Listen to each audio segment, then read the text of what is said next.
Another day, another basketball stories na naman ang pagkikwentuhan natin. At ngayon nga, yung balitang may magbabalik na nga daw sa Los Angeles Lakers.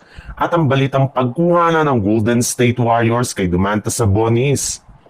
Pagkatapos nga ng 4 na araw na pahinga ng Los Angeles Lakers, ay didiretso na nga po sila sa lugar ng Utah Jazz para kalabanin ang kupunan ng Jazz sa isang rematch.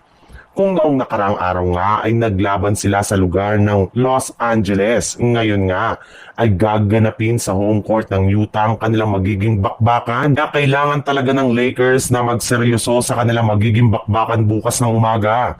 Ibig sabihin, dapat na mag-step up ang lahat ng kanilang mga players. Inaasahan na rin naman nga nagagalaw at paglalaruin na dito ang mga tinanggal nila noong nakarang araw sa kanilang rotation na sina Jared Vanderbilt at Dalton Kenny.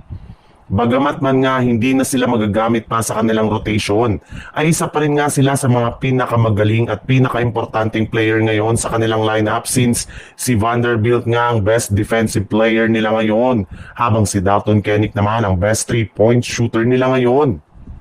Sa ibang balita naman, bagamat man nga alam na ni Coach Steve Kerr na hindi umubra pa ang kanyang signature na small ball rotation at lineup, ay parati pa rin nga niya itong ginagamit sa Warriors. In fact, puwersa pa niya laban sa Blazers ang kanyang 3-guard lineup, sabay-sabay niya sa paggamit kina Stephen Curry, Brandon Podziemski at Gary Payton II sa mga crucial minutes ng kanilang laban. Kaya hindi na nga nakakagulat bakit na-out-rebound sila ng gusto ng Blazers sa kanilang laro. Hindi pa rin naman talaga tumitigil si Coach Steve Kerr sa paggamit ng ganitong klaseng lineup.